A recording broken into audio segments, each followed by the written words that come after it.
Hello guys, good morning. Today we will be covering the first five lectures of Varo edition 6.5. Edition 6.5 has I guess 82 lectures, of which I have done first five. This is also the syllabus that will be asked in the test for the F batch. You see, बाकी college तो आप जानते ही हो कितना है तो है. It is what it is. So let's start this video. I hope I try my max to complete all 5 in one go. As you can see, there are 48 pages actually, and in the last few 4 or 5 there's 2 in each. So it's about 55 or 60 pages. I really hope that I complete this today itself in one go. Maybe 2 hours, 3 hours. Let's see what happens. It's 5 am in the morning already. If it goes till 8 o'clock, then I might not be able to do it. But I'll try my best. I'll try for 2 hours. I'll take a 2 hour sitting 7:10 till that. Till that time I can definitely go for 2 hours because I have to get ready now. There's college today. Okay, so let's start. Cell injury adaptation. So there's adaptation. Whenever there's an oxygen stimulant or something, the cell tries to adapt to that change. If it is unable to adapt, it will suffer injury.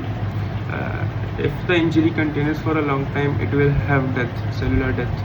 And then there's a smaller topic called intracellular accumulations, which is very important for the MCQs.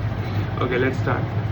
First is cellular adaptation. So the cell has mitochondria, nucleus, endoplasmic reticulum. Causes of cell injury are mainly primary causes are hypoxia and radiation.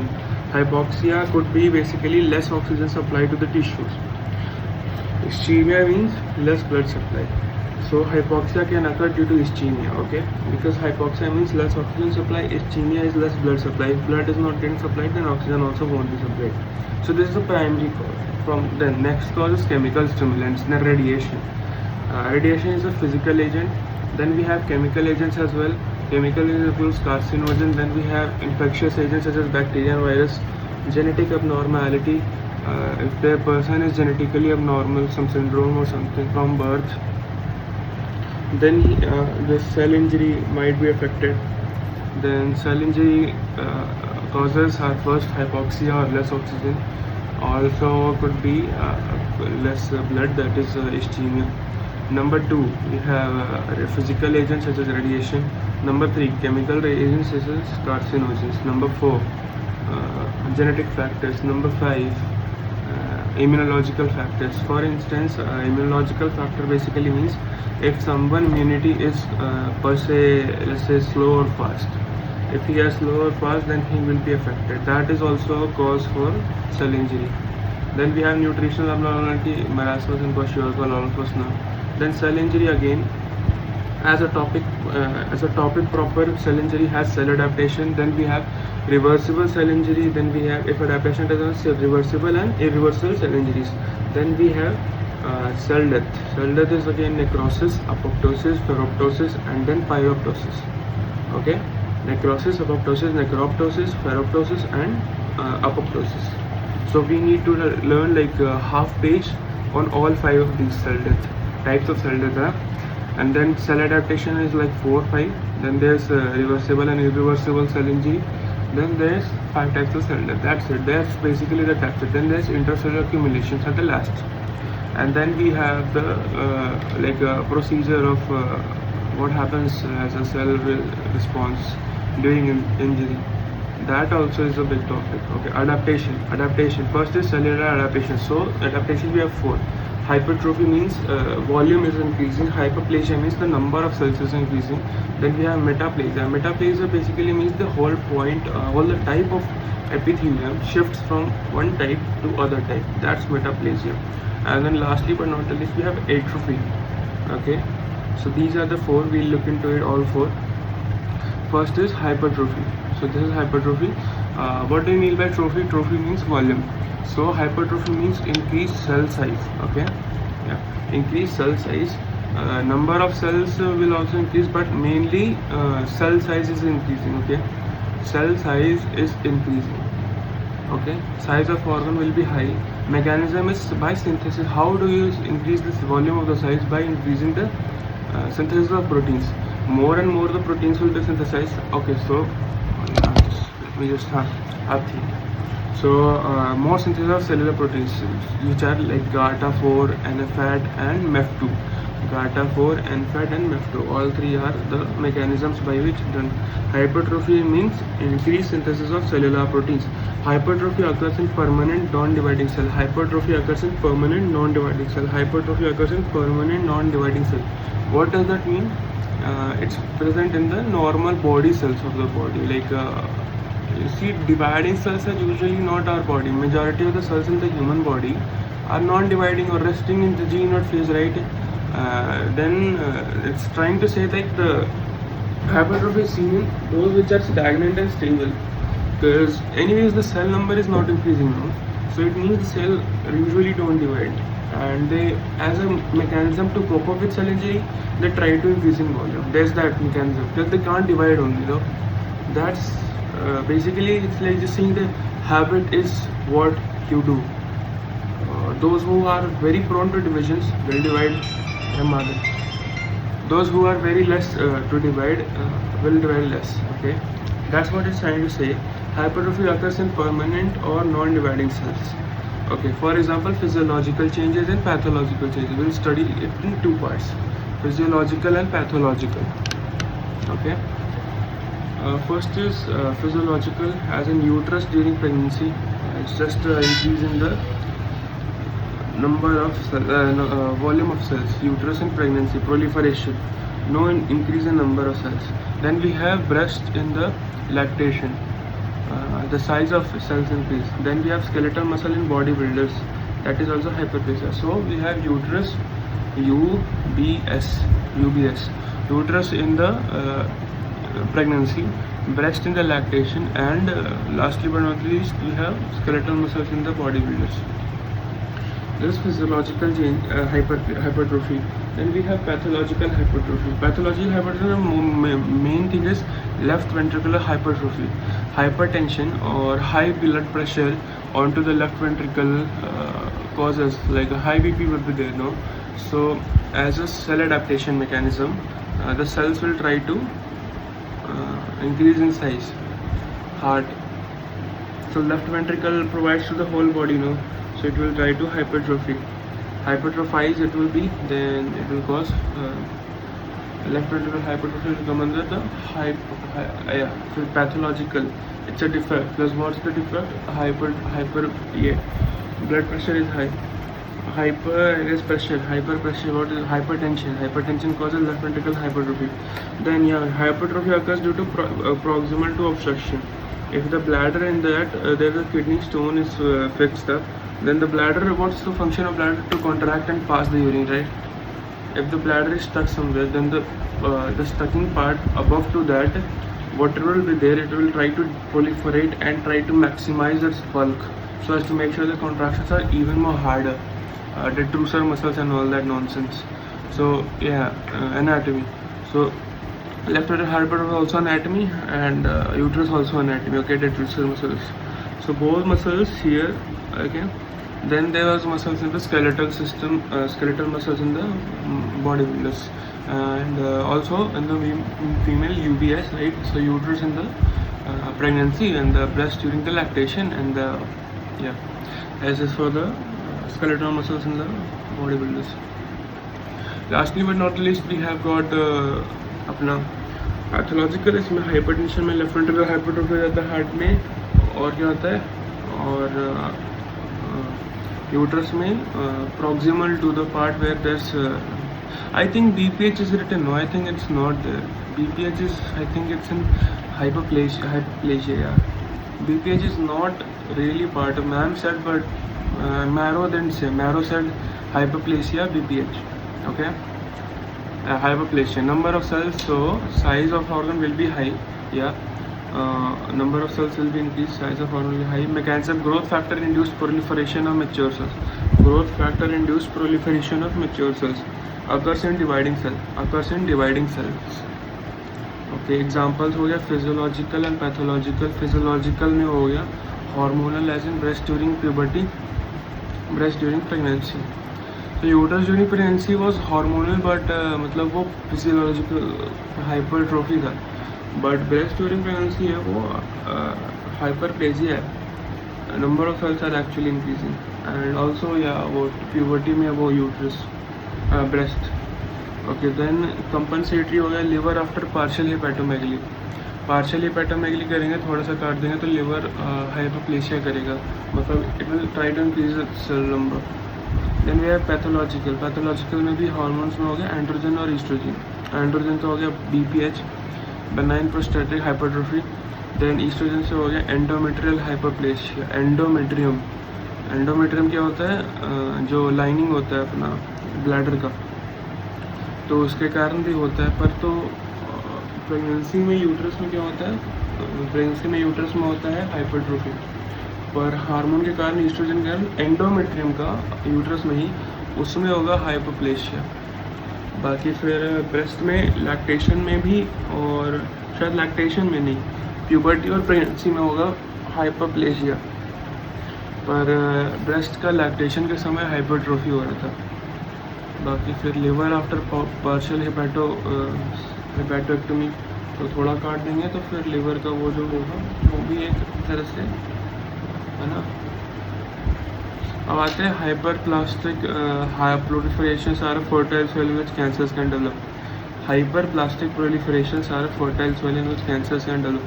For example endometrium का endometrial hyperplasia often resemble endometrial cancer. Example of both hypertrophy and hyperplasia is best during puberty and pregnancy. Okay, puberty में तो वो हुआ और pregnancy में भी वो हुआ।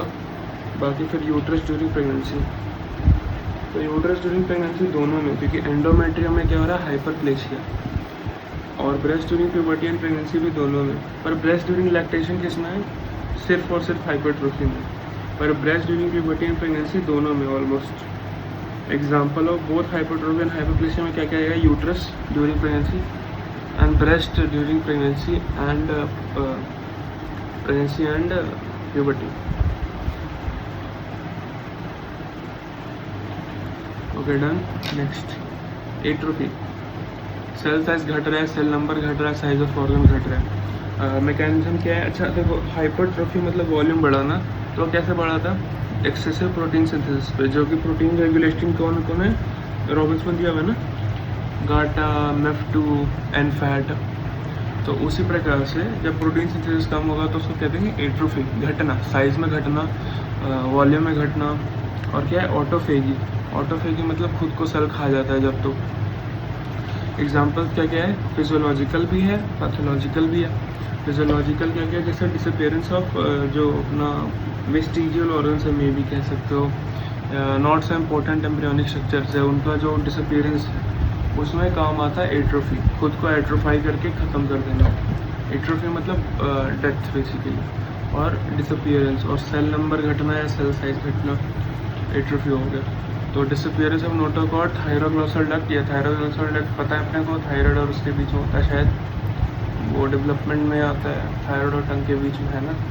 और एट प्यूबर्टी में थायरोग्लोसल टंग थाइमस ही गायब हो जाता है, और नोटोकॉर्ड तो होता ही नहीं नॉर्मल इंसानों में प्यूबर्टी पे, ठीक है। Involution of uterus after parturition, parturition के बाद यूट्रस का इन्वोल्यूशन, ठीक है, ये सब फिजियोलॉजिकल है।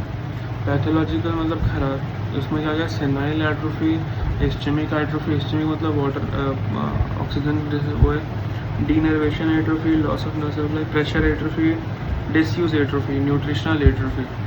अच्छा, ब्रेन एट्रोफी एजिंग में होता है, तो अल्जाइमर्स में होता है, तो वहाँ पे भी एट्रोफी का एग्जांपल डाल सकते हो, पैथोलॉजिकल नहीं। तो वो हो गया senile atrophy, ischaemic atrophy, denervation, pressure, disuse, nutritional atrophy. Metaplasia, gastro-oesophageal reflux disease, ये बहुत इंपॉर्टेंट है क्योंकि मेटाप्लेजिया में अपने को एक एग्जांपल पढ़ना है इसके बारे में, एक दो पढ़ने हैं एक्चुअली मेटाप्लेजिया में। डेफिनेशन क्या है, ये रिवर्सिबल चेंज है, एक चेंज से दूसरा चेंज गया तो ये फिर वापस उस चेंज से इस चेंज में भी बन सकता है। ए से बी अगर बन रहा है तो बी से ए भी बन सकता है, इसको कहते हैं metaplasia. Reversible change in which differentiated cell type is converted into another, reversible change in which one differentiated Reversal change where differentiated cell type is converted to another. Epithelial metaplasia, mesenchymal metaplasia. Epithelial metaplasia, mesenchymal metaplasia. One epithelium to another epithelium, one mesenchyme to another mesenchyme. Mechanism हो गया reprogramming of stem cells. Example हो गया first and second. Example first हो गया pseudo-stratified ciliated columnar epithelium से जो क्या होता है stratified squamous epithelium. Pseudo-stratified ciliated columnar जो कि होता है रेस्पिरेटरी ट्रैक में. Pseudo-stratified ciliated columnar का होता है रेस्पिरेटरी ट्रैक में. उससे चेंज होकर क्या बन रहा है स्ट्रैटिफाइड स्क्वामस एपिथेलियम. ठीक हो गया squamous metaplasia as in smokers. फिर हो गया क्या second Barrett's oesophagus. Respiratory epithelium से क्या बन रहा है स्ट्रैटिफाइड स्क्वामस एपिथेलियम. तो ये हो गया नंबर 1. नंबर 2 क्या हो गया Barrett's oesophagus. Barrett's oesophagus is also known as columnar lined oesophagus yellow. Columnar metaplasia और इसमें स्ट्रैटिफाइड स्क्वामस से चेंज होकर क्या बन रहा है कोलमनार. इसको कहते हैं GERD gastric oesophageal reflux disease. तो दो टाइप का है. एक तो स्ट्रैटिफाइड स्क्वामस स्यूडोस्ट्रैटिफाइड सिलेटेड कोलमनार से बन रहा है स्क्वामस. स्ट्रैटिफाइड स्क्वामस वो हो गया स्क्वामस मेटाप्लेजिया. जिसमें बन रहा है उसका नाम लगाते हैं. तो स्यूडोस्ट्रैटिफाइड सिलेटेड कोलमनार था ये कहाँ पे रेस्पिरेटरी ट्रैक में और उससे क्या बन गया स्ट्रैटिफाइड स्क्वामस. तो ये हो गया नंबर 1. फिर नंबर 2 हो गया बैरेट्स इसोफेगस. उसमें क्या हो गया स्ट्रैटिफाइड स्क्वामस से बन गया कोलमनार. स्ट्रैटिफाइड स्क्वामस से क्या बन गया कोलमनार. स्ट्रैटिफाइड स्क्वामस से क्या बन गया कोलमनार. किस डिजीज में होता है जर्ड में. तो इसको क्या कहते हैं कोलमनार मेटाप्लेजिया. इसको क्या कहते हैं Barrett's oesophagus. Barrett's is also known as columnar lined oesophagus. ठीक है. Columnar epithelium also have goblet cells. Just in case भूल मत जाना याद कर लो. हॉलमार्क क्या है बैरेट्स इसोफेगस का म्यूसिन बहुत होता है क्योंकि इंटेस्टाइनल मेटाप्लेजिया है. इंटेस्टाइनल मेटाप्लेजिया इंटेस्टाइन में हो रहा है ना. और इंटेस्टाइन और मतलब इंटेस्टाइनल मेटाप्लेजिया कहने का मतलब इंटेस्टाइन का जो एपिथेलियम है स्ट्रैटिफाइड स्क्वामस वो स्ट्रैटिफाइड कोलमनार सॉरी हाँ. तो स्ट्रैटिफाइड स्क्वामस वो था पहले पर बाद में बन गया कोलमनार जो विद गॉबलेट सेल्स. तो वो किसका है वो होता है कोलमनार होता है अपना इंटेस्टाइन का स्मॉल इंटेस्टाइन. तो उसी बारे में कह रहे हैं कि जो कोलमनार मेटाप्लेजिया है इसको हम लोग इंटेस्टाइनल मेटाप्लेजिया भी कह रहे हैं क्योंकि ये ईसोफेगस से एपिथेलियम जो ईसोफेगस का था वो अब बन चुका है एपिथेलियम ऑफ स्मॉल इंटेस्टाइन ऐसा. Okay done. और इसमें होता है गॉबलेट सेल्स. तो गॉबलेट सेल्स क्या सिक्रीट करते हैं क्योंकि म्यूसिन होता है उनमें भर भर के और सिक्रीट करते हैं म्यूसिन. तो म्यूसिन का एचएनई में क्या होता है नल आता है तो वाइट दिखता है. तो क्या कह रहे हैं हॉलमार्क क्या होगा गॉबलेट सेल्स का म्यूसिन दिखेगा वाइट. और क्या है इंटेस्टाइनल मेटाप्लेजिया होगा मतलब इंटेस्टाइन जैसा होगा एपिथेलियम. स्ट्रैटिफाइड स्क्वामस से चेंज होकर कोलमनार बन रहा है विद गॉबलेट सेल्स. समझ रहे हो. चलो ठीक है. बैरेट्स इसोफेगस में गॉबलेट सेल्स है. गॉबलेट सेल्स म्यूसिन सीक्रेट करे. Mucin is Alcian blue positive. एक डाई होता है स्पेशल डाई इसको कहते हैं एल्शियन ब्लू. एल्शियन ब्लू का काम क्या है mucin is not detected by H and E से. Mucin is not detected by H and E से. एचएनई स्टेन से म्यूसिन डिटेक्ट नहीं होता. Alcian blue is the stain for Barrett's oesophagus. Alcian blue is the stain for Barrett's oesophagus. A cancer composed of lot of neoplastic gland is called as adenocarcinoma. Barrett's esophagus is prone to adenocarcinoma. अब हाँ ये क्या कह रहा है cancer composed of lot of neoplastic glands. Cancer compose lot of neoplastic glands. Neoplastic glands कहने का मतलब जो काफ़ी रैपिडली चेंज हो रहे हैं. तो ग्लैंड्स जब ऐसा होता है तो उसको क्या कहते हैं एडिनोकार्सिनोमा. कैंसर भी बहुत टाइप के होते हैं ना. सार्कोमा होता है और कार्सिनोमा होता है. कार्सिनोमा में फिर से एडिनोकार्सिनोमा होता है मतलब ग्लैंड का कैंसर. एपिथेलियम में होता है तो उसको क्या कहते हैं कैंसर ऑफ एपिथेलियम होता है और कैंसर ऑफ ग्लैंड्स होता है. इन दोनों को कार्सिनोमा कहते हैं. और सार्कोमा शायद WBC का होता है cancer not sure. A cancer compose of a lot of neoplastic glands is called adenocarcinoma. Barrett's esophagus is prone to adenocarcinoma. Barrett's esophagus is prone to adenocarcinoma. Okay. Then next, vitamin A deficiency can lead to metaplasia. Vitamin A deficiency can lead to metaplasia.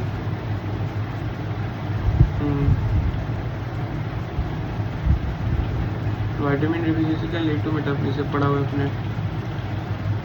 क्योंकि देखो squamous epithelium होता है ना उसके लिए vitamin E चाहिए होता है, वो बहुत इंपॉर्टेंट है वो। Connective tissue metaplasia is called as myositis ossificans. Connective tissue का जब मेटाप्लेजिया होता है तो उसको क्या कहते हैं, myositis ossificans. Myositis ossificans. Connective tissue metaplasia is called myositis ossificans.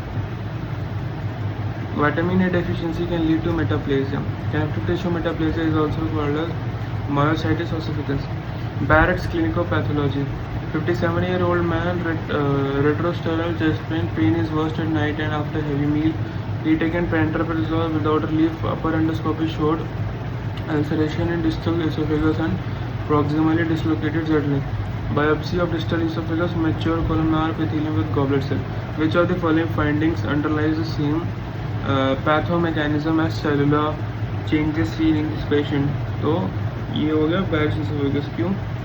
क्योंकि पहले तो बंदे को रात में या खाने के बाद दिक्कत दी, दर्द हो रहा था, पेंटोप्रेसोल दिया, कुछ फ़ायदा नहीं, मतलब वो H+K+ इसका उधर कोई इशू नहीं है, एसिडिटी वैसा वाला नहीं है। तो इशू क्या है, अब हम लोग करेंगे एंडोस्कोपी। पेंटोप्रेसोल तो काम किया नहीं, तो एंडोस्कोपी हमने करा। एंडोस्कोपी में ulceration in distal oesophagus and proximally dislocated Z-leg।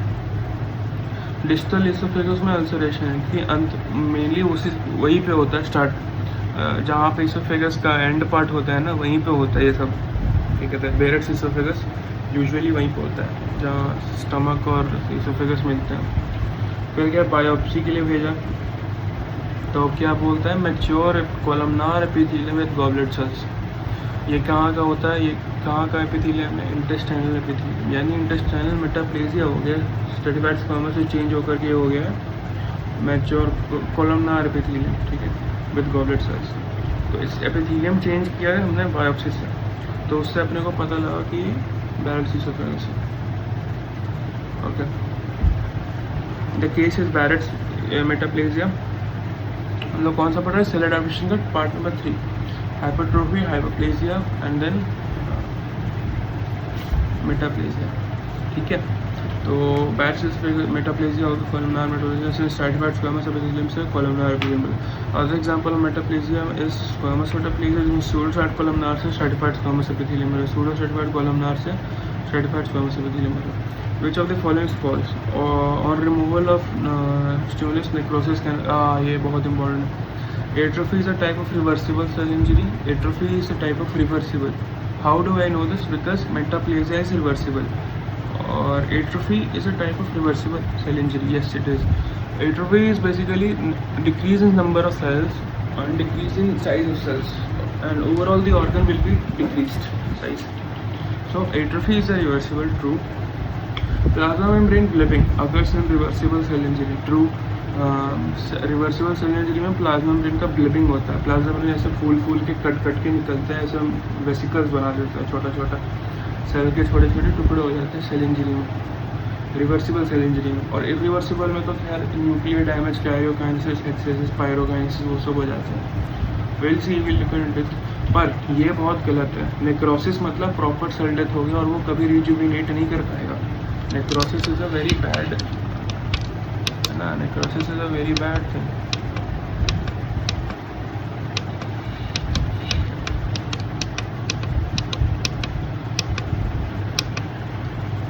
Okay, then chronic sublethal stimulus can cause aging. Sublethal stimulus can cause aging. Yeah, this is true. अगर एक बार सेल इंजरी के सारे स्टिमुलेंट्स कैसे याद करते हैं ना, सेल इंजरी के स्टिमुलेंट्स आते हैं, पहले तो हो गया ब्लड कम जा रहा है तो हाइपोक्सिया, फिर क्या हो गया इस्चीमिया, अगर ब्लड सप्लाई कम है, ठीक है, खून कम, ऑक्सीजन कम जा रहा है तो हाइपोक्सिया, खून कम जा रहा है तो इस्चीमिया, और फिर क्या होगा फिजिकल स्टिमुलेंट्स में हो गया रेडिएशन, फिर क्या होगा केमिकल स्टिमुलेंट्स में हो गया केमिकल स्टिमुलेंट्स में क्या होगा, केमिकल स्टिमुलेंट्स में होगा कार्सिनोजेंस, फिर क्या होगा इम्यूनोलॉजिकल रीजंस, बिकॉज इम्यूनिटी अगर किसी का फास्ट है स्लो है तो nutritional causes could be there like marasmus and all, kwashiorkor and all, है ना। बाकी environmental factors could also be there, है। Okay, then Goodpasture syndrome, I think it's something to the lung, it's not something with the kidney, and there's some collagen, something issues with the collagen production or formation. So a 20-year-old woman with Goodpasture syndrome with progressed chronic renal failure. She is 165 cm long, weighs 55 kg. BB measurements are 150 by 92, 180 by 110. Makari but does not take medications regularly. Lab reports show blood urea nitrogen is over 100 milligrams per deciliter, and chronic dialysis is required. Normal BUN is 8 to 20 milligram per deciliter. Chest X-ray, enlarged heart. The size of the heart is most likely to be because of hypertrophy. Yeah. So that's basically it. Good posture में कुछ kidney failure होना तो heart compensate करने के लिए may be hypertension हुआ होगा, तो हाइपरटेंशन को वो करने के लिए फिर रास नहीं होगा तो हाइपरटेंशन हुआ होगा, राइट। किडनी का कुछ इशू बता रहे हैं लोग, तो रास हुआ होगा, रास नहीं हुआ होगा, आई मीन तो रास नहीं होगा तो हाइपरटेंशन हुआ होगा। हाइपरटेंशन का मैकेनिज्म क्या है, खूब ब्लड में हार्ट में, इट्स लेफ्ट वेंट्रिकुलर हाइपरट्रोफी। और वो किस में आता है, एग्जांपल में pathological reasons of hypertrophy. Hypertrophy के सारे रीजंस क्या क्या हैं, पहले तो यूबीएस है, यूट्रस हो गया, फिर ब्रेस्ट हो गया, फिर skeletal muscle in the body builders हो गया, uterus for the I guess in pregnancy, breast I guess in the lactation, है ना। फिर आगे पैथोलॉजिकल में यही दो, लेफ्ट हाइपरट्रोफी, और जो यूट्रस होता है उसमें जो जहाँ पे ब्लॉकेज होता है उसके प्रॉक्सिमल के सारे मसल्स का हाइपरट्रोफी होता है। फिर हाइपरप्लेजिया में क्या क्या था, हाइपरप्लेजिया में अरे यार बंद हो जाए मेरी गाड़ी। अगेन फिजिकल और फिजियोलॉजिकल पैथोलॉजिकल होता है। फिजियोलॉजिकल में आई गेस एक तो हो गया लिवर का वो कंपनसेटरी, लिवर आफ्टर द सम हेपेटोरेक्टमी, तो लीवर जब कट किया हमने तो वो लीवर वो उसको कंपनसेट करने के लिए सेल डिवीजन एक्सेसिव हाई कर देगा। और क्या था उसके अलावा क्या था, एक और आई गेस समथिंग तो था, हाँ, breast during puberty and breast during pregnancy both. पर ब्रेस्ट ड्यूरिंग लैक्टेशन था हाइपरट्रोफी में, और breast during pregnancy and breast during puberty ये था इसमें। उसके अलावा फिर आता है हार्मोनल में यूट्रस का भी, और बेनाइन हाइपरट्रोफी का, बेनाइन प्रोस्टेट हाइपरट्रोफी, वो भी बीपीएच भी इसमें आ गया। बीपीएच और यूट्रस का एंडोमेट्रियम का हाइपरप्लेशिया। यूट्रस का देखो, यूट्रस इन जनरल तो वो था, पर यूट्रस का एंडोमेट्रियम और बेनाइन प्रोस्टेटिक हाइपरट्रोफी ये दोनों आ गए पैथोलॉजिकल कंडीशंस में हाइपरप्लेशिया के। Okay that's it. नेक्स्ट अब आते हैं अपन cell injury property. Cell injury में आ गया reversible cell injury, irreversible cell injury, और दो छोटे छोटे पॉइंट्स हैं, ER stress and free radical injury. Okay, reversible cell injury, if injurious stimulus is removed the cell can go back to its normal state, इसको कहते हैं reversible cell injury. अच्छा, blebbings होता है प्लाज्मा मेम्ब्रेन का reversible cell injury में, अपने को पता है, cell can go back to its normal state. Okay, so mechanism क्या है, ये मैकेनिज्म बहुत है। पहले तो एक बार देख लेते हैं, सेल स्वेलिंग होता है, हाइड्रोपिक चेंज, फिर क्या होता है क्लम्पिंग ऑफ न्यूक्लियर क्रोमैटिन। इसमें भी वही तीनों है जो तीनों टर्म्स मैंने बताए थे। नो इसमें नहीं है, दैट्स इन इरिवर्सिबल। रिवर्सिबल में ये वो न्यूक्लियर के तीनों वाले वो नहीं है। क्लम्पिंग ऑफ न्यूक्लियर क्रोमैटिन है इधर, और क्या है लेस प्रोटीन सिंथेसिस, और उसके कारण फैटी चेंज यानी फैटी लीवर, ये रिवर्सिबल है। तो बंदा एक्सरसाइज करेगा, कुछ करेगा तो उसका ठीक हो जाएगा। ऑलराइट, सो स्टार्ट करते हैं। मैकेनिज्म, लेस ऑक्सीजन होगा तो माइटोकॉन्ड्रिया में, फिर लेस एटीपी सिंथेसिस होगा, क्योंकि ऑक्सीडेटिव फॉस्फोरिलेशन से ही तो एटीपी बनाती है ना हम अपनी माइटोकॉन्ड्रिया, अपने पढ़ा है एटीपी में, इलेक्ट्रॉन ट्रांसपोर्ट चेन में। तो ऑक्सीजन नहीं है, ऑक्सीडेटिव फॉस्फोरिलेशन नहीं होगा, तो क्या माइटोकॉन्ड्रिया एटीपी बनाएगा? नहीं, तो एटीपी नहीं बनेगा। अब एटीपी नहीं बनेगा तो सोडियम पोटेशियम एटीपीएस होता है प्लाज्मा मेम्ब्रेन में एक ट्रांसपोर्टर, उसको चाहिए ATP for working of its proper, मतलब। तो अगर वो नहीं हो रहा तो क्या होगा, सोडियम और पोटेशियम का इन्फ्लक्स बाहर अंदर बाहर अच्छे से नहीं होगा, तो क्या होगा, सोडियम का इन्फ्लक्स होगा और सोडियम अपने साथ वाटर को खींच के ले आएगा, तो क्या होगा, वाटर सेल के अंदर आ जाएगा। तो वाटर आ जाएगा सेल के अंदर तो सेल फूल जाएगा, सेल स्वेलिंग होगा, और इसको कहते हैं क्लाउडी चेन, क्योंकि माइक्रोस्कोप पे ये बिल्कुल क्लाउड जैसे दिखता है, वाटर बहुत भरा रहेगा सेल के अंदर। एटीपी नहीं था तो सोडियम पोटेशियम एटीपी को एटीपी नहीं मिला, तो सोडियम सेल के अंदर घुस गया, वो क्या है ऑस्मोटिकली एक्टिव है, तो उसके साथ वाटर भी घुस गया सेल के अंदर, सेल बहुत ज़्यादा फूल गया पानी के साथ, ठीक है। इफ्लक्स ऑफ पोटेशियम हो गया, अच्छा, influx of sodium and water हो गया, रिफ्लक्स ऑफ पोटेशियम हो गया। तो सेल स्वेलिंग, हाइड्रोपिक चेंज या फिर क्लाउडी चेंज हो गया, ये हो गया नंबर 1। फिर क्या हो गया नंबर 2 हो गया एनारोबिक ग्लाइकोलाइसिस ज़्यादा हो रहा है, तो अल्फा लैक्टिक एसिडोसिस हो रहा है। अल्फा लैक्टिक एसिडोसिस के कारण क्या हो रहा है, लेस पीएच घट रहा है, एसिडिक हो रहा है। तो फिर क्या हो रहा है, clumping of nuclear chromatin, clumping of nuclear chromatin हो रहा है क्योंकि एसिडिक हो चुका है ना, तो न्यूक्लियर क्रोमैटिन क्लम्प कर रहा है। ऑलराइट, नेक्स्ट चलते हैं detachment of ribosome from RER. ये था एनारोबिक ग्लाइकोलाइसिस, एनारोबिक ग्लाइकोलाइसिस में ये था। अब आगे चलते हैं detachment of ribosome from RER.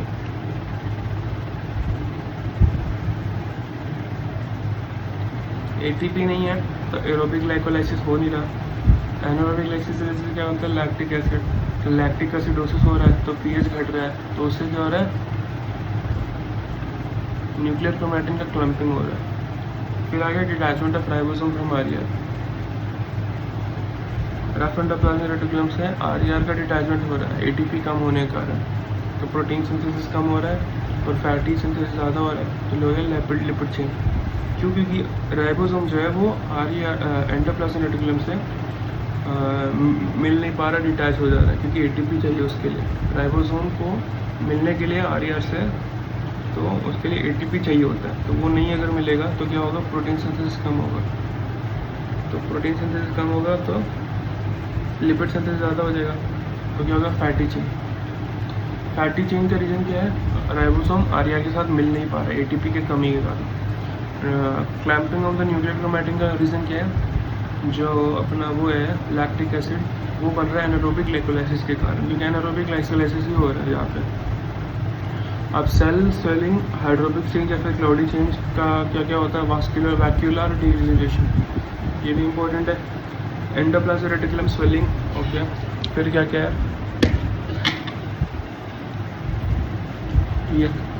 ER swelling है, फिर क्या है, माइटोकॉन्ड्रियल स्वेलिंग है, फिर क्या है, मेम्ब्रेन ब्लबिंग है, और फिर क्या है, माइलिन फिगर्स। माइलिन फिगर्स क्या होता है, कैल्शियम और फॉस्फोलिपिड्स का फिगर्स होता है, जो कि शायद दोनों सेल इंजरीज में होता है, रिवर्सिबल एंड रिवर्सिबल बोथ में।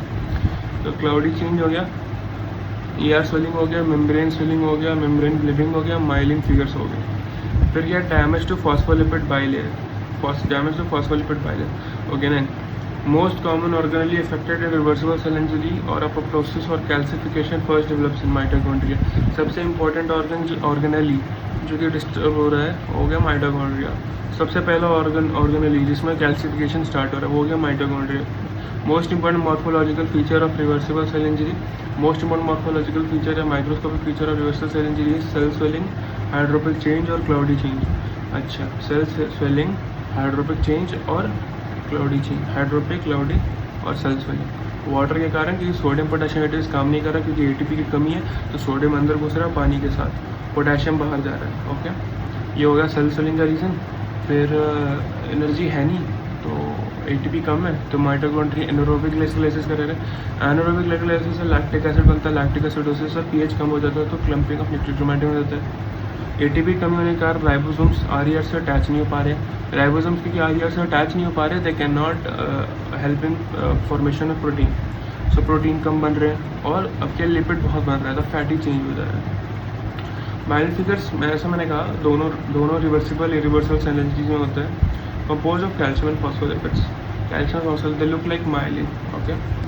Next, irreversible cell injury.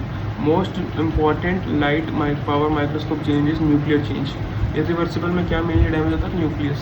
अपने पता है 3 टाइप के कैरियोकाइनेसिस, क्या क्या है 3, कैरियोहेक्सिस, कैरियोलाइसिस, कैरियोकाइनेसिस नहीं sorry, karyorrhexis, karyorrhexis, karyolysis, karyorrhexis, karyolysis and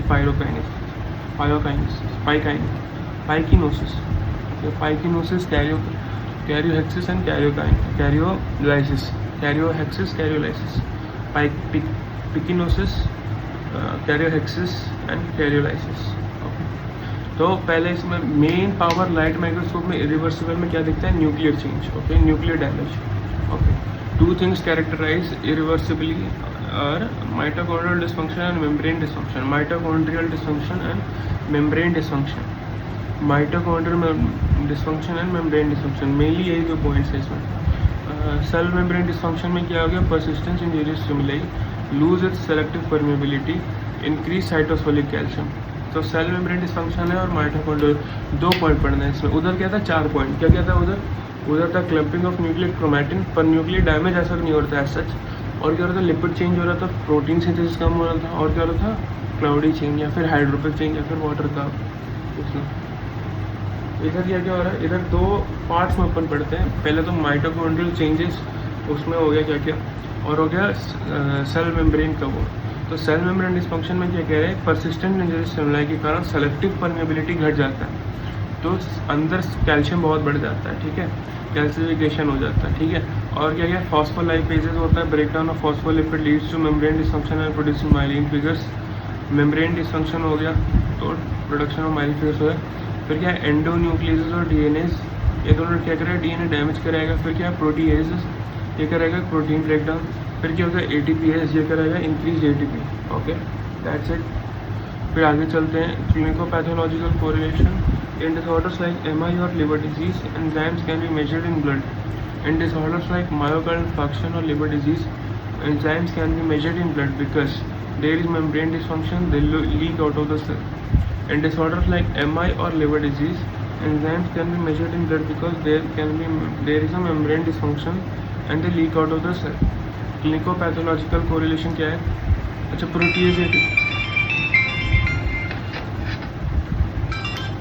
protease ATPs क्या कर रहे हैं, प्रोटीन ब्रेक डाउन कर रहे हैं, कम एटीपी बना रहे हैं।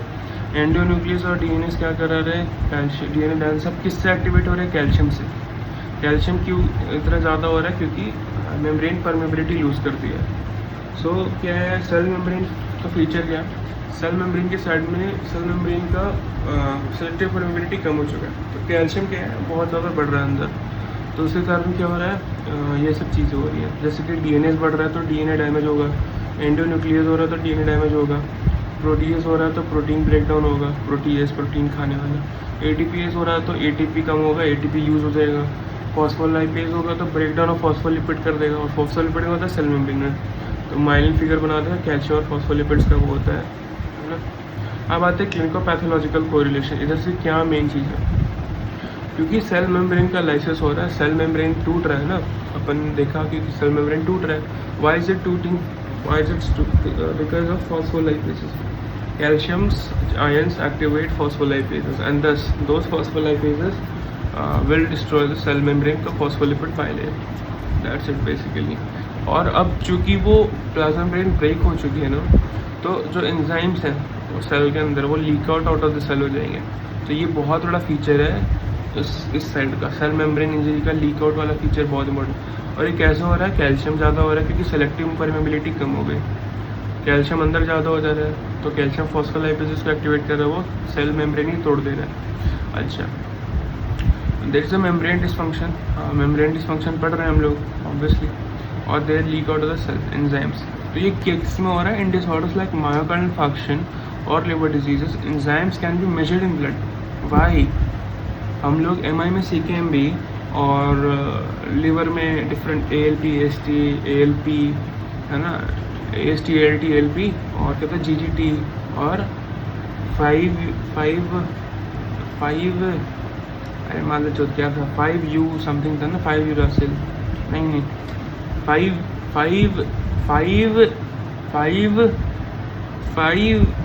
वही 5 एंजाइम्स है ना, 5 एंजाइम्स, AST, ALT, ALP हो गए, फिर एक 5 समथिंग था, और एक GGT, ये 5 हो गए। फिर MI में CKMB, ट्रोपोनिन वगैरह है ना। तो वही बोल रहा है कि खून में कैसे हम लोग मेजर करते हैं, सीरम लेवल्स में कैसे एंजाइम्स बढ़ रहे हैं ना, पर वो क्यों होता है, क्योंकि सेल मेम्ब्रेन का भान को छोड़ा था भाई, बिकॉज सेल मेम्ब्रेन की परमेबिलिटी जा चुकी है। बट इस तो तुम बोलोगे कि वो तो बाहर कैसे जाएगा, वो तो और कम जाएगा ना, नहीं, कैल्शियम अंदर रुक गया, और कैल्शियम एक्टिवेट कर रहा है फॉस्फोलाइपेजेस को, फॉस्फोलाइपेजेस जाके कर रहे हैं खात्मा सेल मेम्ब्रेन का, और फॉस्फोलाइपेजेस के खात्मे होने के कारण सेल मेम्ब्रेन का कंटिन्यूटी ब्रेकडाउन हो रहा है, और सारा का सारा एंजाइम बाहर लीक आउट हो रहा है, बह जा रहा है सब खून के अंदर। अपन मेजर कर रहे हैं MI में और लिवर डिजीज में। सो ये क्लिनिको-पैथोलॉजिकल कोरिलेशन है सेल मेम्ब्रेन डिसफंक्शन का। आते हैं माइटोकॉन्ड्रिया। अब माइटोकॉन्ड्रिया के साइड देखें, ठीक है। सेल मेम्ब्रेन के साइड में हमने क्या क्या देखा, DNA मार्च होता है DNA का, एंडोन्यूक्लियस मार्च होता है DNA का, और क्या था ये जो फॉस्फोलाइपेसेस है वो सेल मेम्ब्रेन का ही पूरा खात्मा कर देगा।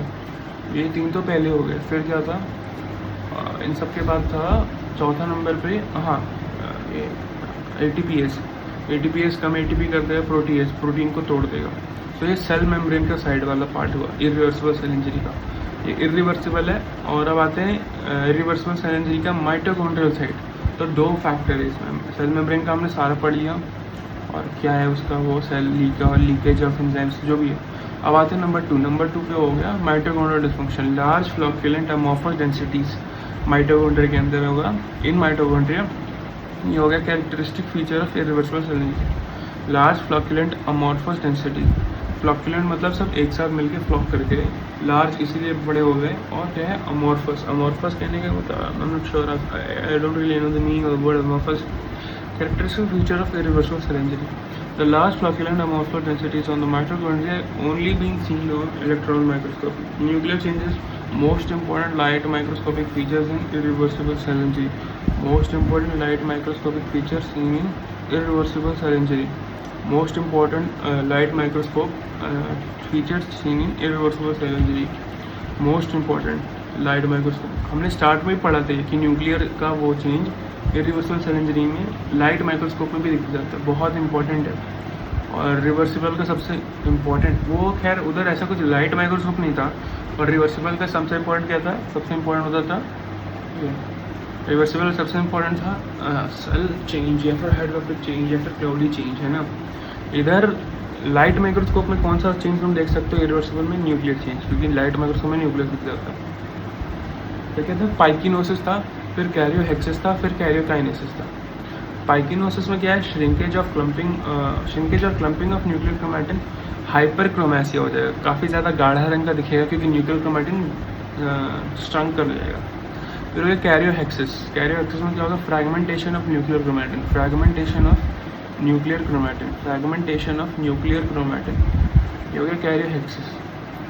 फिर क्या हो गया कैरियोलाइसिस, डिसोल्यूशन ऑफ न्यूक्लियस। कैरियोलाइसिस मतलब टूट गया, कैरियोहेक्सिस मतलब फ्रैगमेंटेशन ऑफ न्यूक्लियर क्रोमैटिन, कैरियोहेक्सिस मतलब फ्रैगमेंटेशन ऑफ न्यूक्लियर क्रोमैटिन। और फिर क्या हो गया कैरियोलाइसिस का मतलब होगा डिसोल्यूशन ऑफ न्यूक्लियस। फिर क्या हो गया free radical injury, nuclear change से क्या करेगा, most important light microscopic feature in irreversible change and pyknosis. फिर क्या है कैरियोकाइनेसिस, फिर पाइकिनोसिस, फिर कैरियोहेक्सिस, और फिर क्या हो गया कैरियोलाइसिस। पाइकिनोसिस, कैरियोहेक्सिस, कैरियोलाइसिस, पाइकिनोसिस, कैरियोहेक्सिस, कैरियोलाइसिस। पाइकिनोसिस में क्या होगा, श्रिंकेज और clumping of nuclear chromatin, hyperchromasia. Karyorrhexis में क्या हो गया, fragmentation of nuclear chromatin, dissolution of nucleus, हो गया कैरियोहेक्सिस। कैरियोहेक्सिस क्या है, fragmentation of nuclear chromatin, fragmentation of chromatin. Karyorrhexis, karyolysis मतलब न्यूक्लियस गया, कैरियोलाइसिस मतलब न्यूक्लियस गया, डिसोल्यूशन ऑफ न्यूक्लियस। कैरियोहेक्सिस मतलब क्रोमैटिन गया, dissolution of nuclear chromatin. Dissolution of nucleus क्या होगा karyolysis, dissolution of nuclear chromatin क्या है कैरियोहेक्सिस। पाइकिनोसिस क्या है, श्रिंकिंग और clumping of nuclear chromatin, shrinking और क्लम्पिंग ऑफ न्यूक्लियर क्रोमैटिन हो गया पाइकिनोसिस। अब आते हैं third, free radical injury. Definition क्या होगा, molecule with one or more unpaired electrons in the outermost orbit. Example क्या हो गया, O2 minus, H2O2 free radical, OH minus, ONO minus.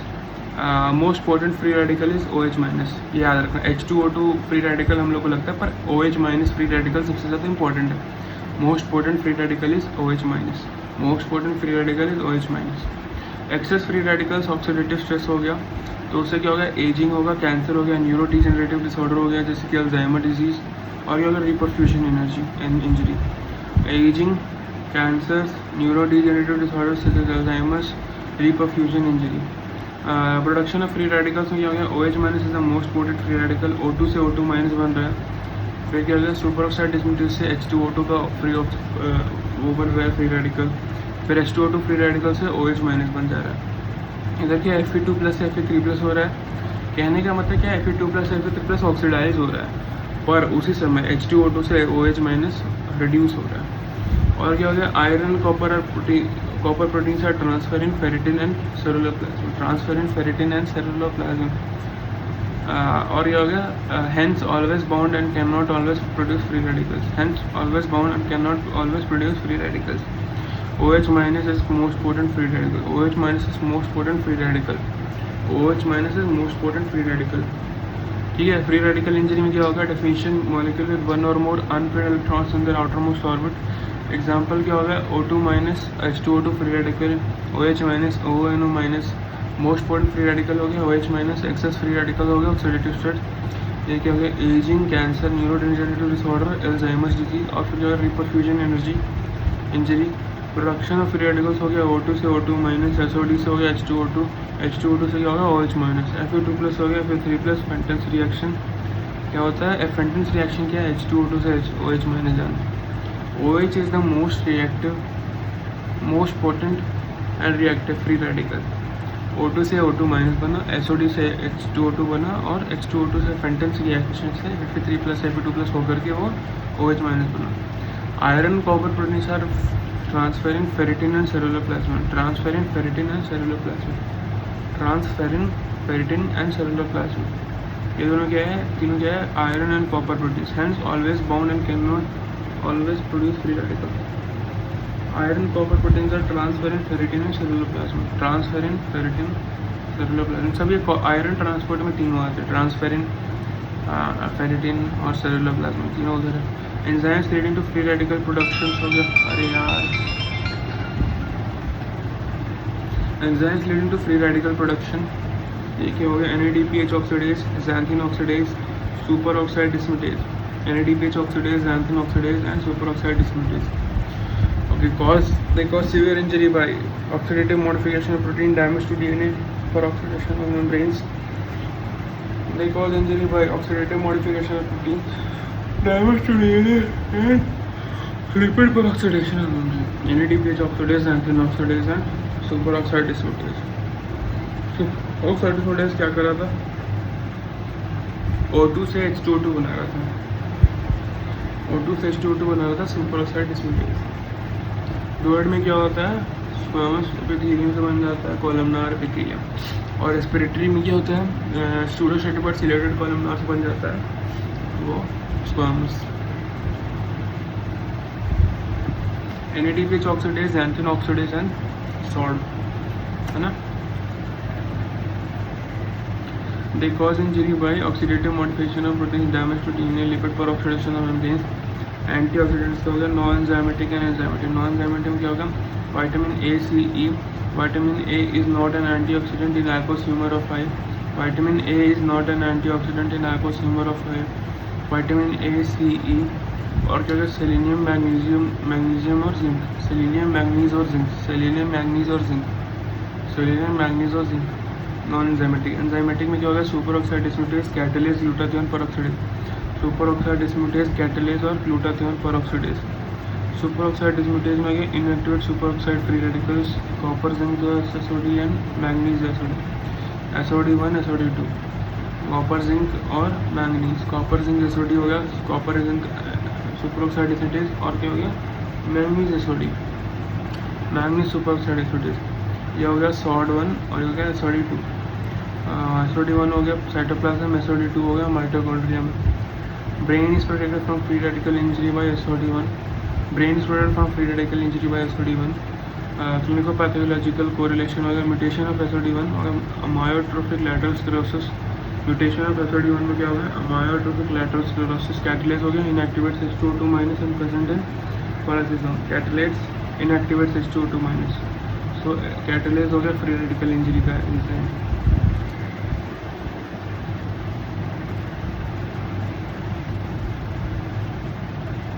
Glutathione peroxidase, super oxide dismutase, catalase,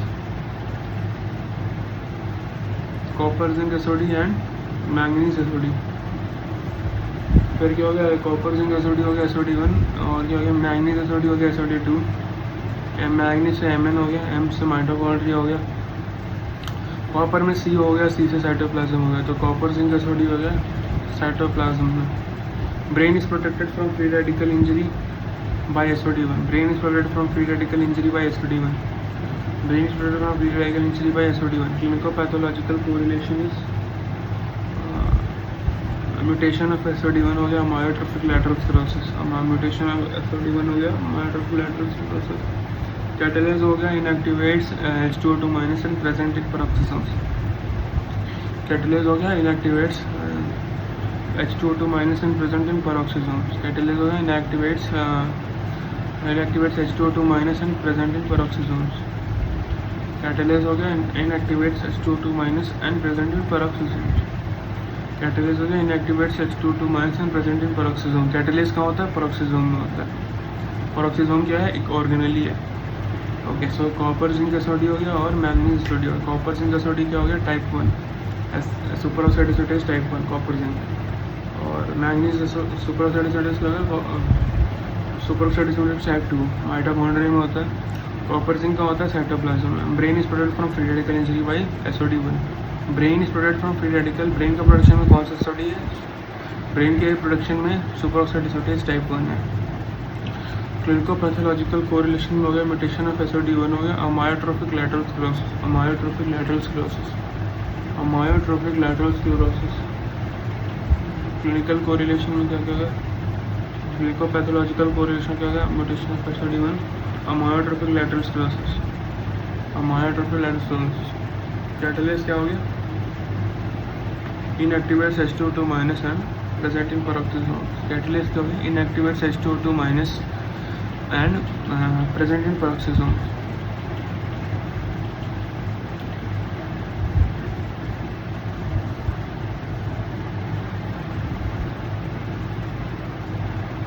और फिर क्या होगा? Vitamin A, C, E, selenium, manganese और zinc.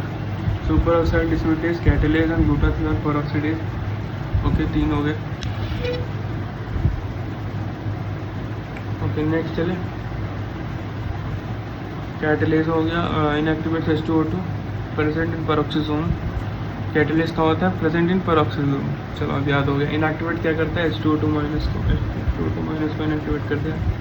तो free radical injury होगी. H2O2 फ्री रेडिकल बहुत डेंजरस है, उसको कन्वर्ट नहीं होने देगा वो आगे O2 फ्री रेडिकल में, समझे? OH माइनस में फ्री कन्वर्ट नहीं होने देगा. तो कैटलेज उधर तोड़ देगा, तो H2O2 काफ़ी ज़्यादा एक्यूमुलेट हो जाए H2O2 फ्री रेडिकल. और ग्लूटाथियोन पेरोक्साइडेज क्या हो गया? Inactivates both H2O2 free radical and OH minus. तो ग्लूटाथियोन पेरोक्साइडेज और महान है, present in both cytoplasm and mitochondria. अब आते हैं intracellular ratio of oxidized glutathione to reduce glutathione is an important indicator of oxidative state of cell. Glutathione को reduce state में रह गए हैं तो बच जाएगा सेल, पर अगर ग्लूटाथियोन ऑक्सीडाइज स्टेट में है तो सेल गया, क्योंकि reduce glutathione is important to maintain the structure of RBC cell. पर अगर नहीं है तो ऑक्सीडाइज ग्लूटाथियोन है तो गया तुम्हारा cell. Okay, most important free radical OH minus है. Consequence of free radical injury होगा selective modification of proteins, damage to DNA, lipid peroxidation ऑफ क्या क्या? Selective modification of protein, selective modification of protein, damage to DNA, और क्या हो गया? Proteins हो गया, DNA हो गया, और क्या था? Lipid peroxidation of membrane. Lipid peroxidation of membrane, selective modification of proteins and damage to DNA. Which enzyme protects brain from free radical SOD1? Copper, zinc, SOD. ठीक है. And SOD किसको inhibit करता है? H2O2 free radical को. ठीक है. और किस में होता है? अमायोट्रोफिक लैटरल स्क्लेरोसिस में SOD1 का म्यूटेशन हो जाता है. SOD1 नॉर्मल नहीं रह जाता अमायोट्रोफिक लैटरल स्क्लेरोसिस में. ओके, अमायोट्रोफिक लैटरल स्क्लेरोसिस में SOD1 का खत्म हो जाता है. ओके, नेक्स्ट लास्टली बना ER stress. ER is the site of protein synthesis. RNA हो गया, उस पर क्या प्रोटीन बन रहा है. शैपरॉन क्या है? तोड़ देगा शायद से. मैच्योर फोल्डिंग करेगा. शैपरॉन क्या कर रहा था? फोल्डिंग. ये दोनों पे हाईलाइट मारना. शैपरॉन और फोल्डिंग दोनों पे हाईलाइट मारना पड़ेगा. दोनों बहुत इंपॉर्टेंट वर्ड्स है. शैपरॉन मतलब फोल्डिंग. तो ER स्ट्रेस हो रहा है, एंडोप्लाज्मिक रेटिकुलम पे स्ट्रेस आ रहा है. ठीक है. अब आते हैं आगे. एक्सेस प्रोटीन मिसफोल्डिंग से होगा. Protein transported to cytoplasm, degraded to ubiquitin protease pathway. Ubiquitin protease pathway से डिग्रेड होगा आगे. मिसफोल्डेड प्रोटीन डिसऑर्डर्स क्या क्या? Excess protein folding leads to misfolded protein disorders. For example familial hypercholesterolemia, ये हो गया LDL रिसेप्टर का. टेसाक्स disease में क्या हो गया, हेक्सोजामिनोडेज बीटा सब यूनिट का अल्फा 1 एंटीट्रिप्सिन डिफिशिएंसी हो गया, अल्फा 1 एंटीट्रिप्सिन। सीजेडी में क्या हो गया, प्रायोन प्रोटीन्स। अल्जाइमर में क्या हो गया, ए बीटा अमाइलॉइड।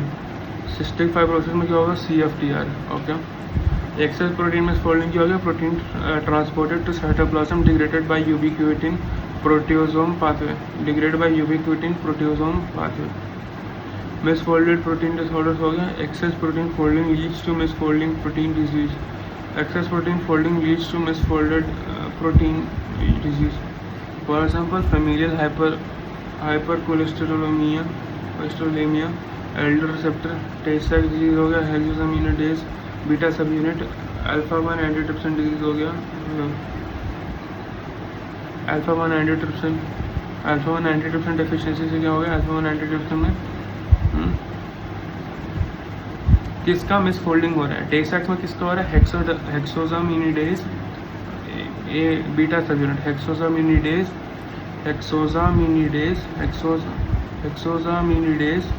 बीटा सब यूनिट।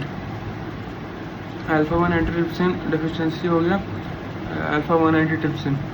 फिर क्या होगा, CJD हो गया, प्रायोन प्रोटीन्स। ठीक है, फिर हो गया अल्जाइमर्स डिजीज हो गया, ए बीटा अमाइलॉइड। फिर ये सिस्टिक फाइब्रोसिस हो गया, CFTR। सिस्टिक फाइब्रोसिस में हो गया CFTR। Okay, misfolded protein disorders हो गया, excess protein folding leads to misfolded protein disease. Familial hypercholesterolemia में क्या होगा, LDL रिसेप्टर्स का भांग घोषणा। टेसाक्स में क्या होगा, हेक्सोजामिनिडेज, अरे चुप हो जाना। टेसाक्स में क्या होगा, हेक्सोजामिनिडेज बीटा सब यूनिट का। एंड अल्फा 1 एंटीट्रिप्सिन डेफिशिएंसी में क्या होगा, अल्फा 1 एंटीट्रिप्सिन का मिसफोल्डिंग। फिर क्या होगा, CJD में क्या होगा, प्रायोन प्रोटीन्स का। अल्जाइमर्स में क्या होगा, ए बीटा अमाइलॉइड प्रोटीन्स का मिसफोल्डिंग। सिस्टिक फाइब्रोसिस में क्या होगा, CFTR। Okay, I think it's done. Misfolded protein disorder क्या होगा, excess protein folding leads to misfolded protein disease. Familial hypercholesterolemia में हो गया, LDL रिसेप्टर्स का। फिर क्या हो गया, टेसाक्स में हो गया, हेक्सोजामिनिडेज बीटा सब यूनिट। फिर क्या हो गया, टेसाक्स में हो गया, हेक्सोजामिनिडेज डेफिशिएंसी। फिर क्या हो गया, अल्फा 1 एंटीट्रिप्सिन में हो गया, अल्फा 1 एंटीट्रिप्सिन। फिर क्या हो गया, CJD में प्रायोन प्रोटीन्स। फिर क्या हो गया, अल्जाइमर्स में ए बीटा अमाइलॉइड। फिर क्या हो गया, सिस्टिक फाइब्रोसिस में हो गया, CFTR। अल्जाइमर्स में हो गया, ए बीटा अमाइलॉइड। CJD में क्या हो गया, प्रायोन प्रोटीन्स। अल्फा 1 एंटीट्रिप्सिन में हो गया, अल्फा 1 एंटीट्रिप्सिन। टेसाक्स में हो गया, हेक्सोजामिनिडेज बीटा सब यूनिट। और फेमिलियल हाइपरकोलेस्टेरोलेमिया में क्या हो गया, LDL receptors. 65-year-old male substernal chest pain radiating to left shoulder, level of troponin high and CKMB enzyme was done. मतलब हार्ट का कुछ इशू है. It came out to be diagnosis of MI was meant.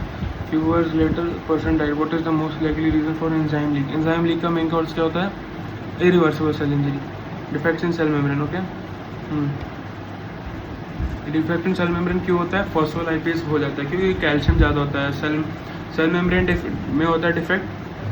तो क्या होता है, selective permeability घट जाता है कैल्शियम का, तो कैल्शियम बाहर नहीं जाता, कैल्शियम साइटोसोल में बहुत ज़्यादा हो जाता है, तो फॉस्फोलाइपेज को एक्टिवेट करता है, फॉस्फोलाइपेज सेल मेम्ब्रेन को तोड़ देता है और सेल का जो एंजाइम्स है वो लीक हो जाता है। जैसे कि क्या क्या है यहाँ पे, for this case is troponin I and CKMB, क्योंकि MI है। लिवर होता तो क्या क्या होता, वही अपना ALP AST ALT और 5 समथिंग और वो GGT।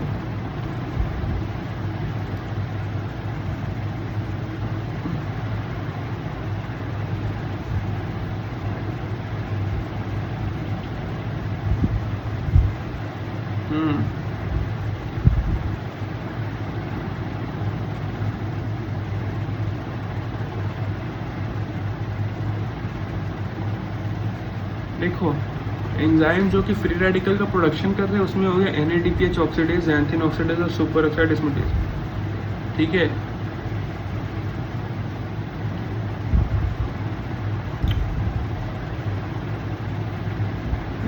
Generation of which of the following enzymes most likely to protective में ग्लूटाथियोन परऑक्सीडेज कैटालेज, एंटीऑक्सीडेंट पूछ रहे हैं, ग्लूटाथियोन परऑक्सीडेज कैटालेज और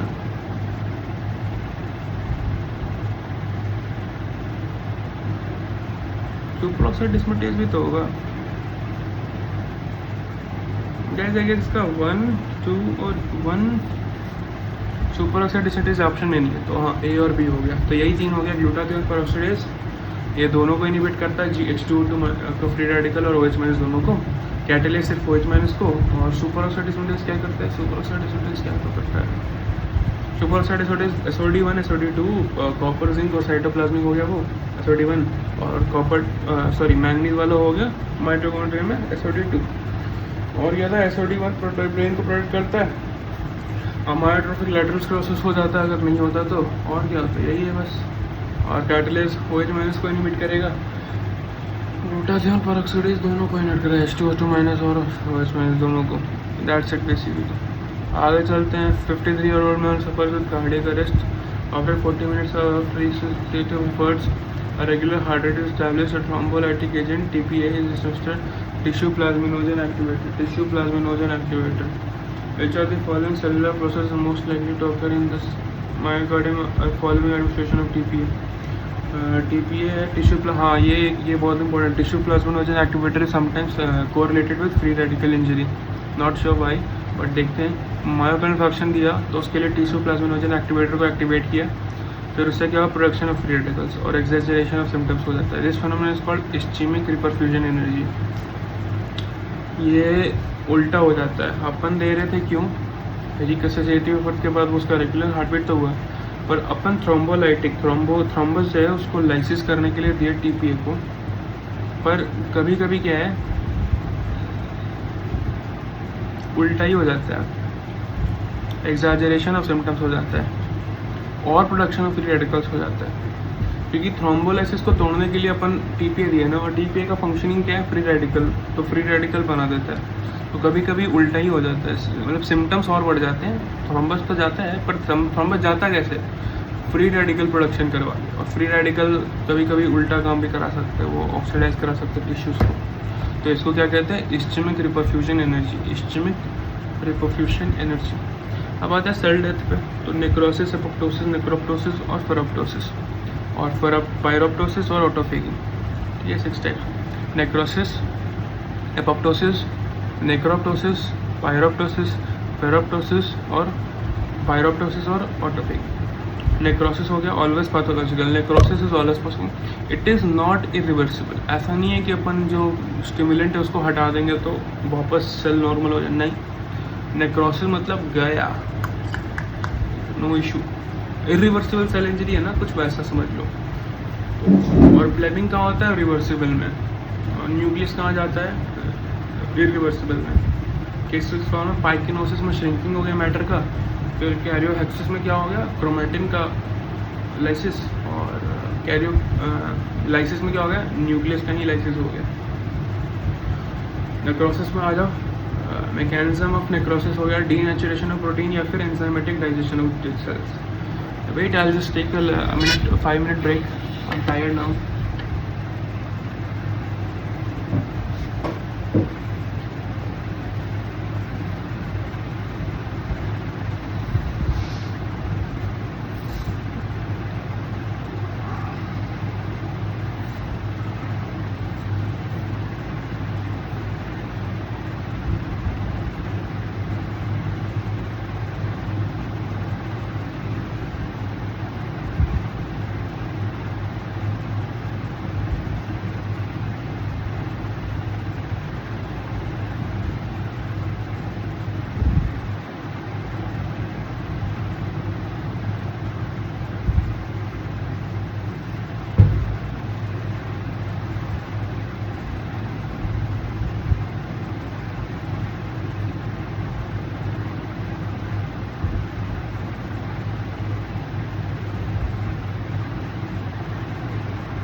I am back.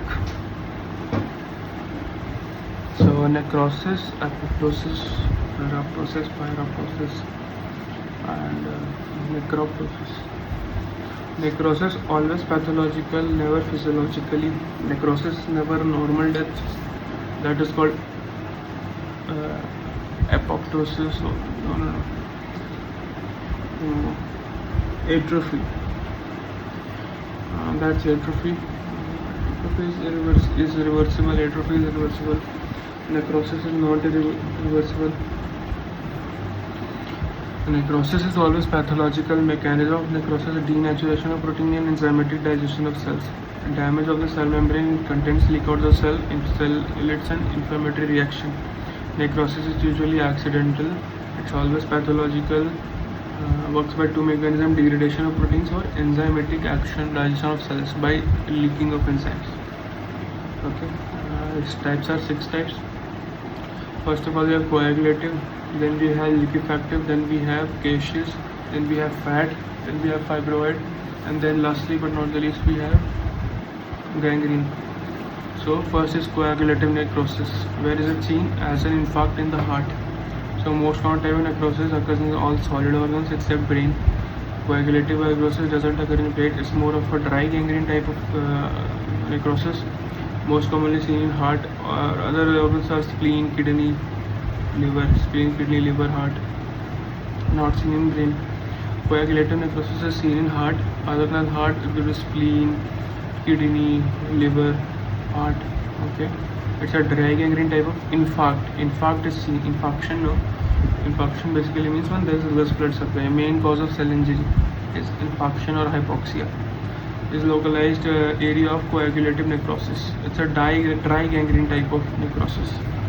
Okay, it's mainly seen in gangrene, burns, and Zenker's syndrome. Zenker's disease degeneration is seen in tuberculosis, where the main muscles, rectus abdominis and skeletal muscle, are damaged. So Zenker degeneration, gangrene and burns में होता है dry gangrene जैसा coagulative necrosis. सड़ के एक जैसा हो जाएगा, सब सूखा. HNE.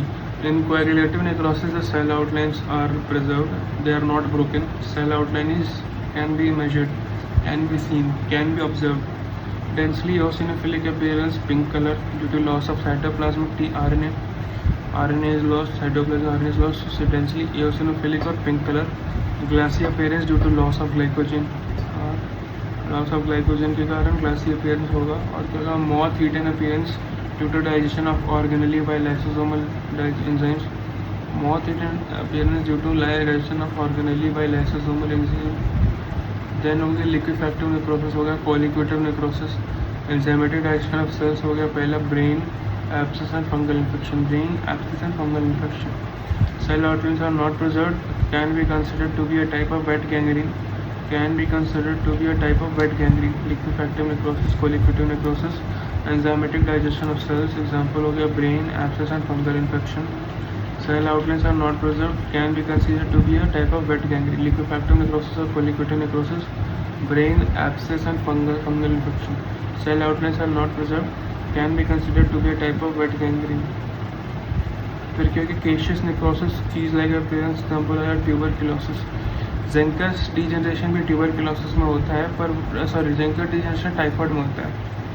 और कोएगुलेटिव नेक्रोसिस क्या होता है? मेनली हार्ट में, बाकी स्प्लीन, लिवर, किडनी में भी हो सकता है. फिर आता है सेकंड पे आ गया अपना लिक्विफैक्टिव नेक्रोसिस में हो गया enzymatic digestion of cells as in brain abscess and fungal infections. Colliquative necrosis हो गया ये.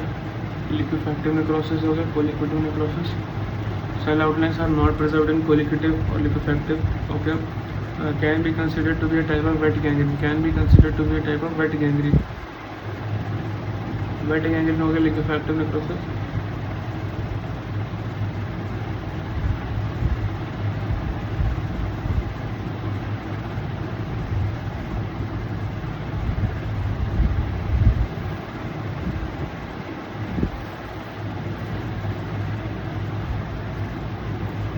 Caseous necrosis, cheese like appearance. Example हो गया tuberculosis, fungal infection like histoplasmosis and coccidioidomycosis. Fungal infection like histoplasmosis and coccidiomycetes. Cheese like appearance हो गया caseous necrosis में, किसमें होता है ट्यूबरकुलोसिस में। और ब्रेन में होता है लिक्विफैक्टिव नेक्रोसिस, एब्सेस और फंगल इन्फेक्शन में भी होता है लिक्विफैक्टिव नेक्रोसिस, किसमें ब्रेन, फंगस और एब्सेस। ब्रेन, फंगल इन्फेक्शन और एब्सेस तीनों में। फिर caseous necrosis cheese like appearance हो गया, एग्जाम्पल ट्यूबरकुलोसिस में। Fungal infection like histoplasmosis and coccidioidomycosis, histoplasmosis and coccidioidomycosis. Combination of coagulative necrosis and liquefactive necrosis होता है caseous necrosis. Lastly but not least हो गया फैट नेक्रोसिस, इसमें क्या हो गया ट्रोमेट्रिक हो गया एज इन ब्रेस्ट, एंजाइमेटिक हो गया ओमेंटम, पेनक्रियाज और मेसेंट्रियम। पैथोलॉजी कैसा होता है, चौकी वाइट अपीयरेंस होता है, लाइपेज होता है, वो free fatty acid plus calcium होता है। सैपोनिफिकेशन ऑफ फैट होगा तो चौक वाइट अपीयरेंस होगा। फैट नेक्रोसिस के बाद हो गया फिब्रिनॉइड नेक्रोसिस। फिब्रिनॉइड नेक्रोसिस में क्या होता है टाइप 2 और type 3 hypersensitivity reactions, immune complex deposition और क्या है फिब्रिन लाइक अपीयरेंस। एग्जांपल हो गया Aschoff nodules, malignant hypertension, vasculitis like PN. Vasculitis like PN का मतलब क्या हो गया फाइब्रिनॉइड, अरे मारे चक्कर दोनों। फाइब्रिनॉइड नेक्रोसिस में क्या होता है पीएन, जैसे ये पॉलीआर्टेराइटिस नोडुसा, पॉलीआर्टेराइटिस नोडुसा, ये टाइप 3 हाइपर सेंसिटिविटी रिएक्शन है। फिब्रिनॉइड नेक्रोसिस किसमें होता है टाइप 2 और टाइप 3 हाइपर सेंसिटिविटी रिएक्शन में। इम्यून कॉम्प्लेक्स का डिपोजिशन होता है, इम्यून कॉम्प्लेक्स बनता है टाइप 2 टाइप 3, वो वही बात बोल रहा है। फिब्रिन लाइक अपीयरेंस होता है, एग्जाम्पल हो गया एस्कॉफ नोड्यूल्स, मैलिग्नेंट हाइपरटेंशन और क्या हो गया वास्कुलाइटिस लाइक पैन। पैन का मतलब है पॉलीआर्टेराइटिस नोडुसा, टाइप 3 हाइपर सेंसिटिविटी रिएक्शन। फिर क्या हो गया गैंग्रीनस नेक्रोसिस हो गया, limbs dry gangrene, wait gangrene. Okay आगे चलते हैं। मैग्लिनर हाइपोटेंशन और एस्कॉफ नोड्यूल्स किसमें होता है पॉलीआर्टेराइटिस नोडुसा, किसमें होता है फाइब्रिनॉइड नेक्रोसिस। फैट नेक्रोसिस में क्या होता है traumatic as in breast, enzymatic as in omentum, pancreas और मेसेंट्रियम। पैनक्रियाटाइटिस में क्या हो गया लाइपेज हो गया, तो release of free fatty acid, contact with calcium, saponification और चौकी वाइट अपीयरेंस। और फिर क्या हो गया केशियस नेक्रोसिस में क्या हो गया ट्यूबरकुलोसिस में हो गया caseating granulomas, mycolic and decomposition. फिर क्या हो गया फंगल इन्फेक्शन हो गया histoplasmosis and coccidioidomycosis, histoplasmosis and coccidioidomycosis. Coagulative necrosis, liquefactive necrosis, caseous necrosis and fat necrosis, fibrinoid necrosis and gangrenous necrosis. ठीक है। कोएगुलेटिव नेक्रोसिस में क्या होगा infarct is localized area of coagulative necrosis, type of dry gangrene. Coagulative necrosis में infarct होता है। फिर क्या होगा कोलिक्यूटिव नेक्रोसिस या फिर लिक्विफैक्टिव नेक्रोसिस होता है वेट टाइप ऑफ गैंग्रीन जैसा होता है। एंजाइमेटिक डाइजेशन ऑफ सेल्स हो गया, उसके कारण हो गया। कहाँ होता है फंगल इन्फेक्शन एब्सेसेस और ब्रेन में। पर मेनली दो फंगल इन्फेक्शन जैसे कि कैशियस ये फैट नेक्रोसिस किसमें था हिस्टोप्लाज्मोसिस एंड कोक्सीडियोमाइकोसिस। हिस्टोप्लाज्मोसिस और कोक्सीडियोमाइकोसिस में क्या हो गया केसियस। हिस्टोप्लाज्मोसिस और कोक्सीडियोमाइकोसिस दो फंगल इन्फेक्शन में जो हो गया केसियस।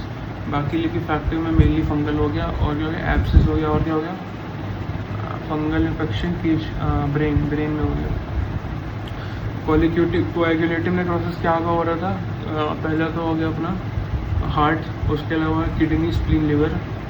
फिर कोएगुलेटिव का एग्जांपल क्या था सेल आउटलाइन प्रिजर्व्ड है और डैमेज तो होगा। सेल आउटलाइन प्रिजर्व नहीं होता लिक्विफैक्टिव में क्योंकि सेल मेम्ब्रेन टूट जाता है। Enzymatic digestion of cells liquid या फिर कोलिक्यूटिव में, ठीक है। और कोएगुलेटिव में क्या होता है सेल आउटलाइन प्रिजर्व होता है और फिर क्या होता है बर्न्स, ड्राई गैंग्रीन और फिर क्या हो गया सेंकस डिजनरेशन। फिर क्या गया फैट नेक्रोसिस एज इन इसमें भी एंजाइमेटिक और ट्रोमेटिक हो गया। अकरेंस हो गया ट्रोमेटिक में ब्रेस्ट में, एंजाइमेटिक में हो गया मोमेंटम, पैनक्रियाज और mesentery.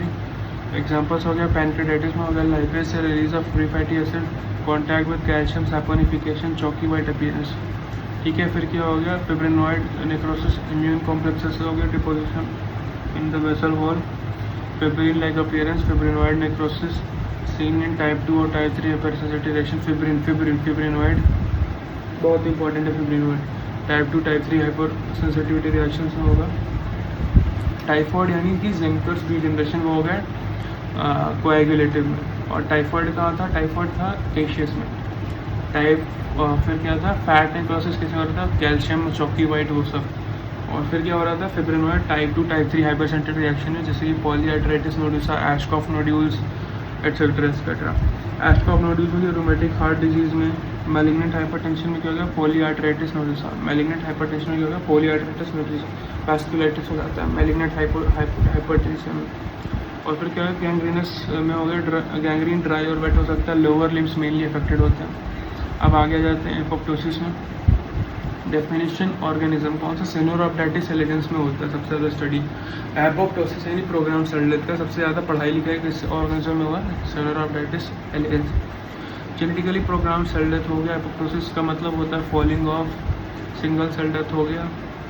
Mechanism, cell to eliminate unwanted cells, both physiological and pathological death.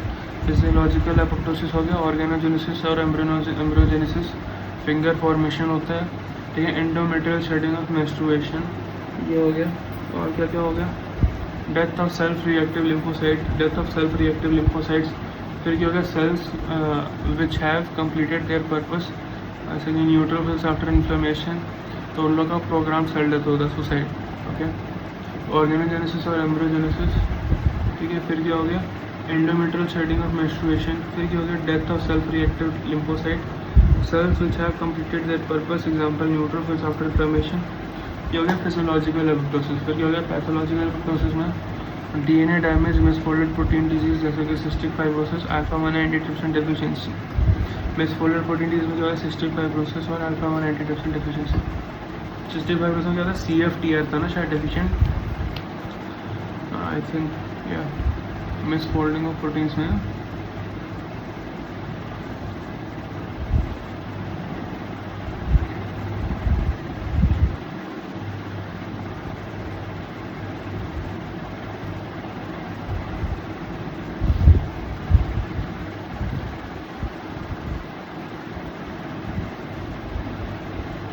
Cystic fibrosis में CFTR, अल्जाइमर्स में हो गया A बीटा अमाइलॉइड, CDD में हो गया प्रोटीन प्रयास, अल्फा 1 एंटीट्रिप्सिन में हो गया अल्फा 1 एंटीट्रिप्सिन, टेसेक्स में हो गया हाँ वो अमाइनिडेज, हेक्सोसामिनिडेज सब यूनिट, बीटा सब यूनिट। और फिर क्या हो गया, फेमिलियल को हाइपरकोलेस्ट्रोलेमिया में हो गया LDL subunit, that's it. Glassy appearance होता है नेक्रोसिस में, सेल मेम्ब्रेन आउटलाइन बचा रहता है, कोएगुलेटिव में, लिक्विफैक्टिव में सेल मेम्ब्रेन टूट जाता है। मॉथ हीट इन अपीयरेंस होता है due to digestion of lysosome organelle by lysosomal enzymes, ठीक है।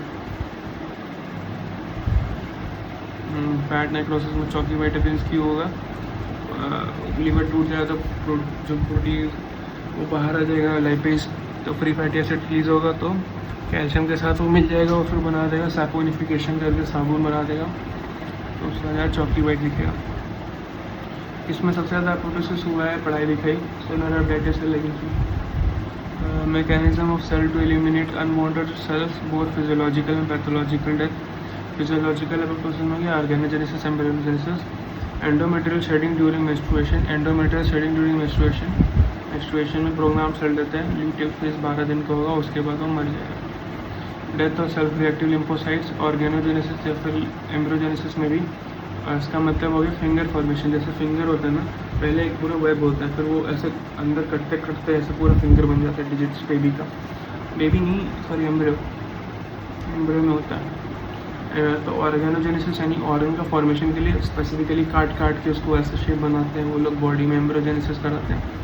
Point number 1। पॉइंट नंबर 2 हो गया death of self reactive lymphocytes, self reactive lymphocytes को मार रहा। तीसरा क्या होगा, एंडोमेट्रियल लाइन का शेडिंग होना, मेंस्ट्रुएशन। चौथा क्या होगा, और क्या होगा, cells which have completed there purpose, example neutrophils after inflammation. Cells which have completed there purpose, example हो गया न्यूट्रोफिल्स आफ्टर इन्फ्लेमेशन। फिर क्या हो गया, पैथोलॉजिकल एपोप्टोसिस में हो गया डीएनए डैमेज। और फिर क्या हो गया, misfolded protein disease, cystic fibrosis and alpha 1 antitrypsin deficiency. और क्या क्या था, टाइसैक्स वगैरह है ना, ठीक है। तो बहुत कुछ था यार, and alpha 1 antitrypsin, cystic fibrosis, Tay Sachs, और क्या गया नीजोसोनो। और क्या डिजीज विद कॉन्सिलमैन बॉडी, जैसे कि hepatitis B.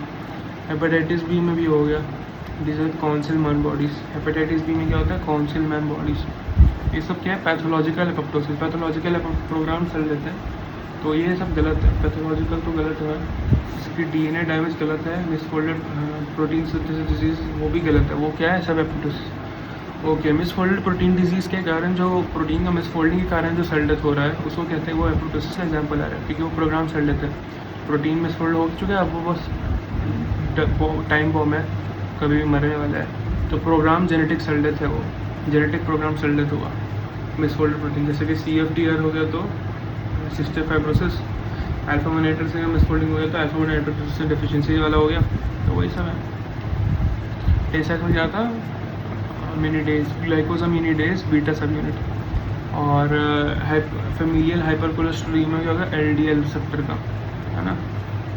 I think this much is fine यार। टेसाक में क्या था, वही अल्फा, हाँ वही था। ओके, नेक्स्ट आगे चलता है।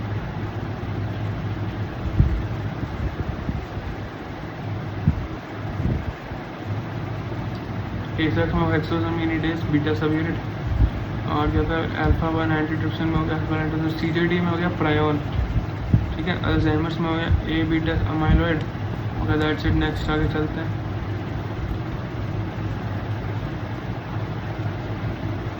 पैथोलॉजिकल एपोप्टोसिस हो गया क्या, DNA damage, misfolded proteins disease जैसे cystic fibrosis and alpha 1 antitrypsin deficiency, और lastly but not least disease with council metabolic hepatitis B.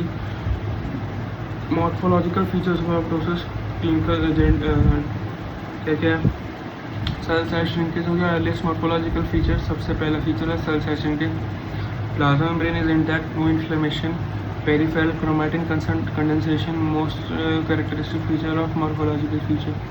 Cell membrane flaps which will disintegrate. Apoptotic body is membrane bond with organelles. Okay, apoptosis में necrosis कर लेंगे बाद में. Guys, I'm tired. I also have to already. Bye.